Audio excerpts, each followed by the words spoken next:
Not a single feminist or revolutionary theory of rape has successfully accounted for the origins of rape. That being said, the predominant view in feminist and social science circles is that rape is something men learn, with the rapist not primarily being driven by the desire for sex but by the need to control and dominate the victim, a woman. The end goal being the preservation of male-dominated systems. The two versions of the origins of rape as per feminists and social scientists are examined through the war and historical lenses. After a war, the victors always steal valuables, take prisoners of war, and rape the women of the losing army as a way of humiliating them. The heinous acts against women are also perceived as a reward to the soldiers.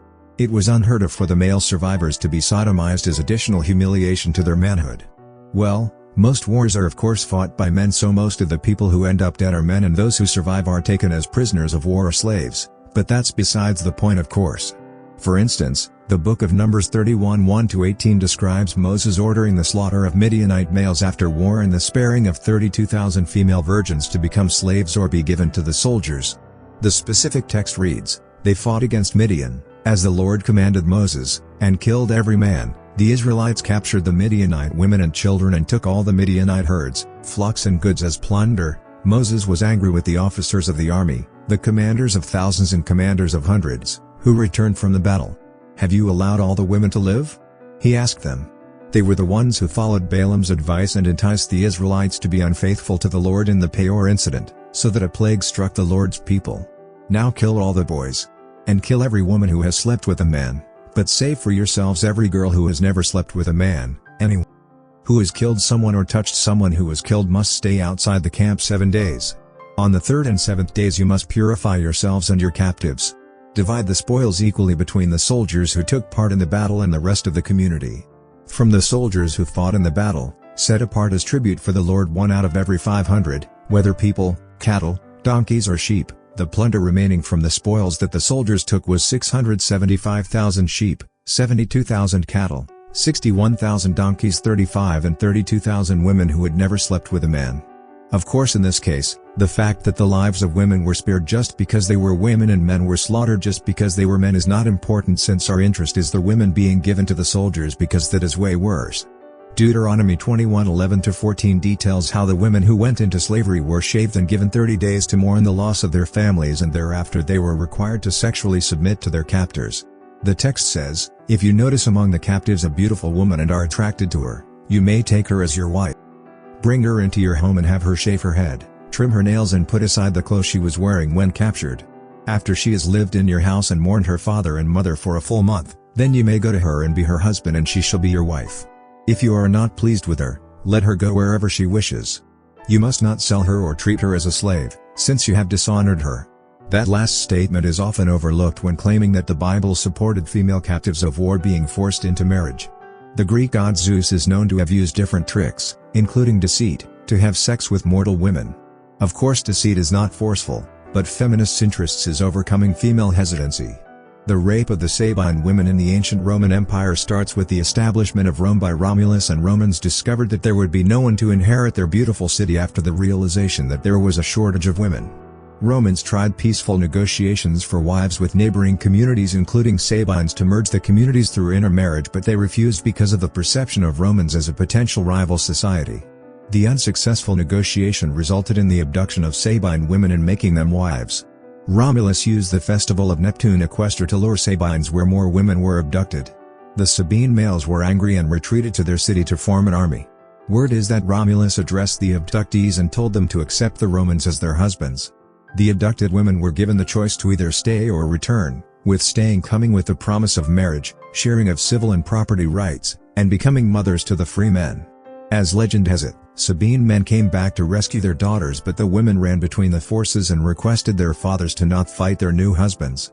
The labeling of this legend as the rape of Sabine women is based on the initial abduction of women, even though they grew to love their husbands. In the Second World War, Russian and German soldiers are accused of raping each other's women as a sign of humiliation. The Nanking Massacre witnessed the mass murder of Chinese men and the raping of Chinese women by Japanese soldiers. The occasional reference of the massacre as the rape of Nanking is testament to which of the crimes is of special interest, or which is worse, to those who use the term. The Imperial Japanese Army and the Japanese government is said to have sanctioned comfort women, that is, Korean and other Southeast Asian women who were forcefully brought to the front lines to serve as prostitutes to the Japanese soldiers. The mass rapes, feminists argue, are still going on today, even though they're more of the exception than they're the rule. For instance, ethnic cleansing of Kosovo by the Serbians in recent times is said to have witnessed Muslim and other ethnic women being brought to special camps where they were repeatedly raped by the Serbian army. Rape as a weapon of war is now limited to acts perpetrated by individual soldiers as opposed to being sanctioned by entire governments. Something to think about. You see the way feminists, in like every situation where they feel that women are being shortchanged, argue that if only there would be more women in higher places then things would be different. Imagine if they actually argued that if we enrolled more women into the military and sent them to war, then the historical war-related atrocities against women would be a thing of the past.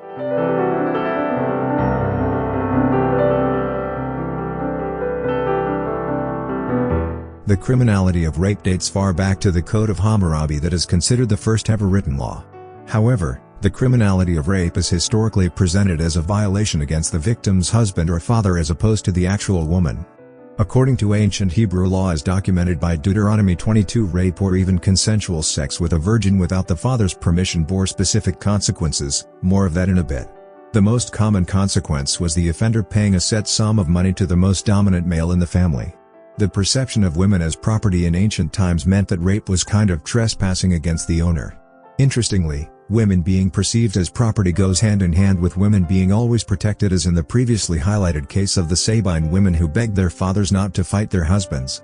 The whole daughters being property is further argued along the lines of traditional weddings today involving dowry or bride price being paid to the father, while in other communities, the father pays dowry for their daughter to serve as protection as she goes into a new family by incentivizing the husband to not harm her. Hardly would anyone argue that women such as Esther, who was the queen at some point, Mary Magdalene, Mary mother of Jesus, or Deborah were perceived as objects or property. The sons of Jacob literally murdered a whole tribe of men because their sister was raped by the son of their king, as documented in Genesis 34. Verse 1-3 says, "One day Dinah, the daughter of Jacob and Leah, went to visit some of the Canaanite women. When Shechem son of Hamor the Hivite, who was chief of that region, saw her, he took her and raped her. But he found the young woman so attractive that he fell in love with her and tried to win her affection." Verse 6-7, Shechem's father Hamor went out to talk with Jacob, just as Jacob's sons were coming in from the fields. When they heard about it, they were shocked and furious that Shechem had done such a thing and had insulted the people of Israel by raping Jacob's daughter. The rape of Jacob's daughter was seen as an insult to the Israelites. Verse 11-15, Then Shechem said to Dinah's father and brothers, "Do me this favor, and I will give you whatever you want. Tell me what presents you want, and set the payment for the bride as high as you wish. I will give you whatever you ask, if you will only let me marry her." Because Shechem had disgraced their sister Dinah, Jacob's sons answered Shechem and his father Hamor in a deceitful way. They said to him, "We cannot let our sister marry a man who is not circumcised, that would be a disgrace for us. We can agree only on the condition that you become like us by circumcising all your males." Verse 20-22, Hamor and his son Shechem went to the meeting place at the city gate and spoke to the people of the town, "These men are friendly, let them live in the land with us and travel freely. The land is large enough for them also. Let us marry their daughters and give them ours in marriage. But these men will agree to live among us and be one people with us only on the condition that we circumcise all our males, as they are circumcised." Verse 24-31, All the citizens of the city agreed with what Hamor and Shechem proposed, and all the males were circumcised.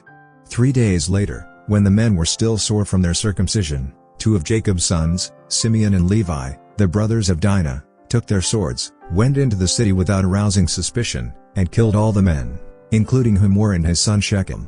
Then they took Dinah from Shechem's house and left. After the slaughter, Jacob's other sons looted the town to take revenge for their sister's disgrace. They took the flocks, the cattle, the donkeys, and everything else in the city and in the fields. They took everything of value, captured all the women and children, and carried off everything in the houses. Jacob said to Simeon and Levi, "You have gotten me into trouble. Now the Canaanites, the Perizzites, and everybody else in the land will hate me. I do not have many men. If they all band together against me and attack me, our whole family will be destroyed." But they answered, "We cannot let our sister be treated like a common whore." The whole idea of slaughtering men for being men and sparing women's lives for being women did not start the other day. The readers of the modern translated Bible could get the feel that Hebrews and God excused or condoned rape to the point of punishing the victim just like the perpetrator.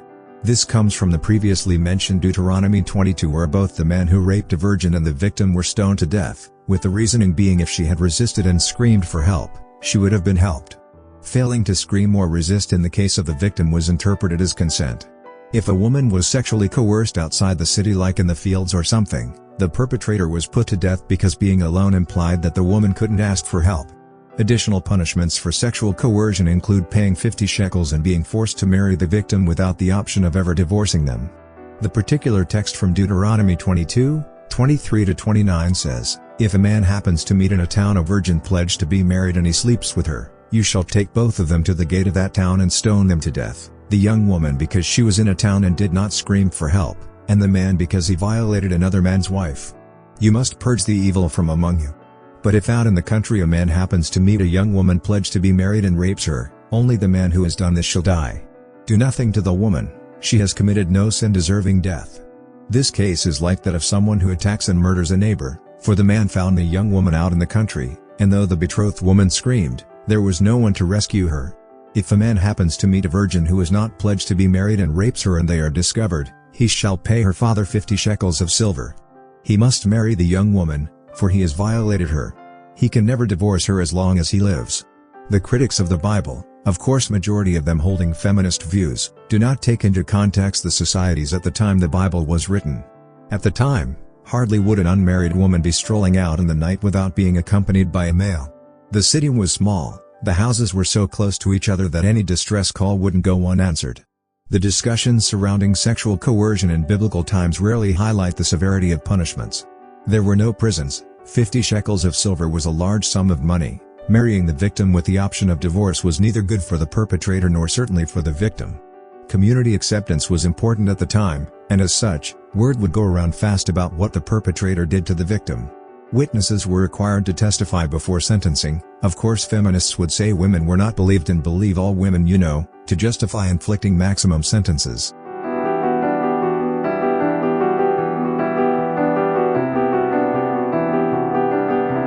Before the Norman conquest, rape bore severe consequences, including death and dismemberment of the offender. Under Henry de Brocton Saxon's laws, if a man were to throw a woman upon the ground against her will, he forfeits the king's grace. If he shamelessly disrobes her and places himself upon her, he incurs the loss of all possessions, and if he lies with her, incurs the loss of life and his members. The punishment also included, even his horse shall to his ignominy be put to shame upon its scrotum and its tail, which shall be cut off as close as possible to the buttocks. If he has a dog with him, a greyhound or some other, it shall be put to shame in the same way. If a hawk, let it lose its beak, its claws and its tail. These punishments show that rape was considered a crime since ancient times. The history of rape as a crime always carries the potential of false rape accusations since the times of Old English law. In the 12th century, a new law entitled An Appeal Concerning the Rape of Virgins insisted that the report of rape must be made shortly after an assault took place and the victim required to present her torn or blood-stained clothing to the Crown law officials. The thinking was that if this was a true case of rape, the victim would immediately report the incident and thus seek justice and punishment for the assailant. This resulted actually in taking responsibility away from the offender and onto the victim, who was also required to have her body examined by law-abiding women who would attest if she were in fact a virgin and defiled or not. If proved to be defiled, then the trial would continue, but if not, then the charges were likely dropped and the victim herself taken into custody. Whereas this particular law was designed to protect virgins, the rape of all women was prohibited, but the possible penalty assessed actually revolved around the victim herself, meaning, if a nun, a widow, a chaste woman, or youth was raped, then punishment could be severe. If the woman was of low character or a prostitute, then the punishment may not be so severe. In the event of gang rape, the first offender was punished more severely on the grounds that virginity was lost only once, which was considered to be more offensive than the rape itself. After 1285, the victim's virginity was no longer considered and rape was no longer perceived an offense against the family. The reintroduction of the death penalty for rape was applied regardless of the status of the victim. By the 17th century, the definition of rape had been solidified as sexual intercourse by force and against a woman's will, and further that consent could not be forced or obtained through threats or fear for harm. In the same century, the husband could not legally rape the wife, with the most extreme form of abuse against the wife along those lines being assaultive behavior. The woman's matrimonial consent waived any future non-consent, and it was assumed that the husband had the right to have sex with the wife. Thinking of the historical presentation of women as sex objects and men as success objects, feminists argue that objectifying a woman is wrong and women are more than their bodies. So, in making a case for marital rape, despite the documentation of conjugal rights for both partners in most constitutions around the world and the rights being solid grounds for divorce, feminists and women argue that even in marriage, the woman is still her own person and has complete control over her body. However, while feminists argue that objectifying women is wrong, objectifying men constitutes women knowing their worth. When it comes to men maintaining the autonomy of their finances as women do in terms of their bodies even in marriage, both the society and legal systems completely change tune. Particularly, legal systems argue that while women maintain bodily autonomy in marriage, men do not have financial autonomy as they are unit with their partner, and upon divorce, everything is shared between the parties. After divorce, the woman certainly maintains bodily autonomy as conjugal rights cover married people only, but the man in paying alimony and child support does not have any control over his finances. On the one hand, it is completely wrong to objectify women and reduce them to the value of their bodies. On the other hand, men have never been perceived as more than their wallets, and objectifying men is not only fine but reducing men to the value of their wallets is encouraged. That's what they call fair, with the system being the patriarchy. Nobody tells you about marriage. The brutal truth. A man offers provisions and protection from the moment he says, I do. This is his duty, and he does not deviate, deprive, or withhold it from his partner. It is consistent. A woman offers beauty, loyalty, and sexual exclusivity from the moment she says, I do. This is her duty, and she will deviate from it from time to time, regardless of a man's consistency. Every month, a man pays bills. He does not take a break. Every month, a woman cooks and cleans. She will take breaks. Every day, a man secures his home. He does not take a break. Every day, a woman maintains beauty and health. She will take a break. When a wife turns sex into privilege and withholds it, he does not take a break. When a woman lets herself go and become lazy, he does not take a break. When a woman goes into menopause and no longer wishes to sexually please her man, he does not take a break. When a wife and husband argue and fight and separate, they both may cheat. He does not take a break. A woman completely shuts off access from the time of separation up into divorce. If a man take a break, all will perish. If a man isn't consistent, all will fail. So let's stop questioning men who exercise their options.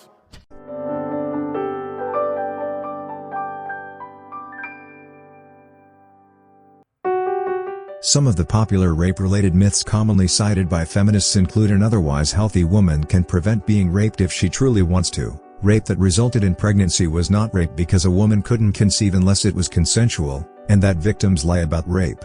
In 1670, English jurist Sir Matthew Hale wrote, "It is true rape is the learning, most detestable crime, and therefore ought severely and impartially to be punished with death. But it must be remembered that it is an accusation easily to be made and hard to be proved, and harder to be defended by the party accused though never so innocent."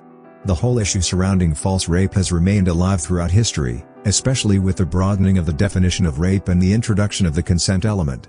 Ancient American laws also required corroborating evidence to validate a victim's complaint. Women's chastity was a big deal in the Victorian era, also for validity and credibility of their complaint. The feminist movement in the 70s changed all these perceptions of rape by the renewed study of offenders and the perception of victims in more empathetic light. Police departments and units dealing exclusively with rape and related offenses started coming up in the 80s and the 90s. Prior to this period, officers assigned to investigate reported sex crimes were considered the last stop for the burnouts, disciplinary problems, incompetence, or malcontents within a department. Police officers were assigned sex investigations before they quit, retired, or they are fired because the crimes were thought of untouchable to the extent even prosecutors and medical professionals never wanted to deal with them.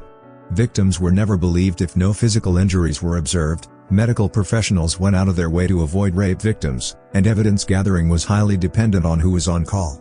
Prosecutors never wanted to prosecute sex crimes unless they were good rapes where the evidence was clear, there were witnesses, and the forensic evidence was undisputed. Prosecutors avoided cases where the victim did not have injuries, the victim was intoxicated, and the moral or sexual backgrounds of the victim were questionable, as in the case of prostitutes. Basically, prosecutors only wanted to pursue watertight cases, of course of the severity of the punishment that was up there with murder by the 90s.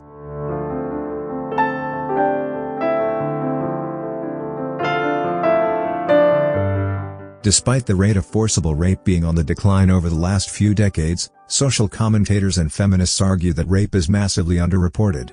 The whole argument of rape being underreported seeks to cast doubt on official crime statistics by the related agencies, including the Federal Bureau of Statistics, as they do not provide numbers high enough to create the public reaction and attention they believe the issue deserves.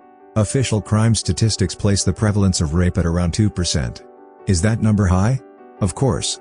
Is it high enough to the liking of feminists and social scientists? Of course not.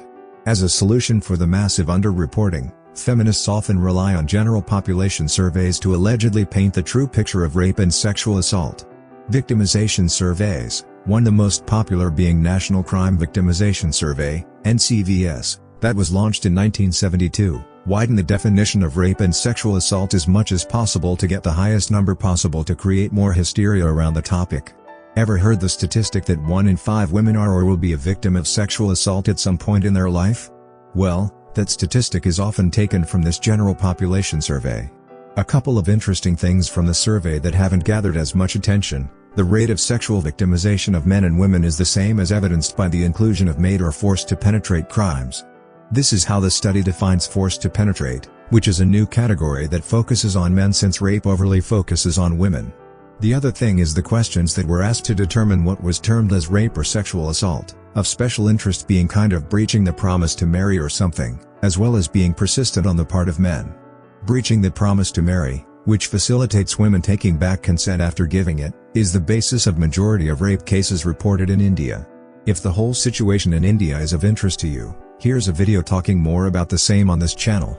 This study is also commonly cited as painting the actual picture of rape and sexual assault, with some of the findings including: 1/4 of women in college were victims of rape or attempted rape, and the vast majority knew their assailants. 52% of all the women surveyed have experienced some form of sexual victimization. 1 in every 12 male respondents admitted to having fulfilled the prevailing definition of rape or attempted rape. Of the women who were raped, almost 3/4 did not identify their experience as rape. 3/4 of the women raped were between ages 15 and 21. The average age at the time of the rape was 18. 47% of rapes were by first or casual dates or romantic acquaintances. The majority of instances took place off campus, with nearly 50% taking place at the male's home or car, or other location.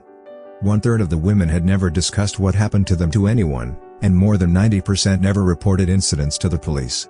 Critics of the study took issue with the wording of the questions that included ambiguous terms such as unwanted sexual contact, which was aimed at getting the maximum number possible, while those who supported the study argued that those who deny the seriousness of rape often focus on how studies are executed as opposed to the actual findings. 3/4 of the women who were surveyed didn't believe they were raped or sexually assaulted, but the authors didn't believe them, while they possibly stand for believe all women. Anonymous surveys are mostly based on self-reports that do not include accuracy verification, which implies that they are subject to deliberate falsification of information. It could be of interest to you or viewer to note, when it comes to intimate partner violence, which is also presented as a women's issue in many societies, feminists and social scientists often rely on agency data, especially police reports, court scripts, and information from gender violence recovery centers, to get the desired numbers. Why don't they use general population victimization surveys as they do with sexual victimization? Because general population surveys say that women are equally as violent or more violent than men, and that is not something they would want out there. Men massively underreporting intimate partner violence hasn't deterred feminists and like-minded people, especially politicians and international organizations, from presenting intimate partner violence as a women's issue. This article by The Conversation reports that under 1% of reported rapes actually lead to conviction in England. The author argues that rape cases take an average of 873 days before they see the quarters of the court system, with 63% of victims withdrawing cases because of giving up on the process. Of course, the label victim being used purely based on self-reporting before any trial. The low conviction rates are attributed to budget cuts to the judiciary, incompetent officers because 40% of them are new, the complexity of dealing with rape investigations due to alleged prevalent rape myths, a police culture of misogyny, and the high cost of justice processes. So would these people rather all rape investigations left to female officers? Would they want law enforcement to be more female? This article by the BBC reports that British police recorded over 67,000 rape offences, with the prosecutions being slightly over 1,500, placing the prosecution rate at 2.3%. The prosecution of rape has fallen 70% since 2017, which could either be an indication of flaws in the English justice system or an increase in the number of baseless rape accusations, especially in this era of the Me Too movement. There are more victims withdrawing support for cases, and the number has been going up since 2016. 1.3% of rapes recorded by the police result in the suspect being charged. This article by Al Jazeera acknowledges an increase in reports to the police following the Me Too movement, but also highlights the fact that conviction rates are still low. Despite the Me Too movement, the conviction rate of rape and sexual assault fell by 26% between 2017 and 2019. The charging rates of rape by the Crown Prosecution Service decreased by 52.1% between 2016 and 2019. 2017-18 witnessed over 54,000 rape allegations filed, but there were slightly over 2,600 convictions, a rate of 4.9%. The following year saw over 58,000 rapes reported with slightly under 2,000 convictions, a conviction rate of 3.3%. Slightly under 6 million crimes were reported at the end of March 2019, with slightly over 550,000 being convicted, a rate of around 9.2%.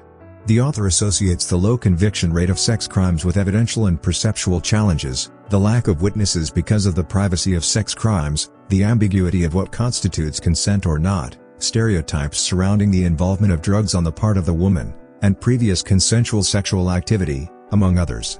The author suggests that all cases should go to trial by quoting former legal advisor to the Director of Public Prosecutions Alison Levitt. A system that only prosecutes safe cases is sending attackers the message that vulnerable people are open to abuse, as the CPS will not prosecute. Safe cases, in this case being used in reference to those with substantial proof, cases that meet the merits of a criminal trial, that is proof beyond reasonable doubt.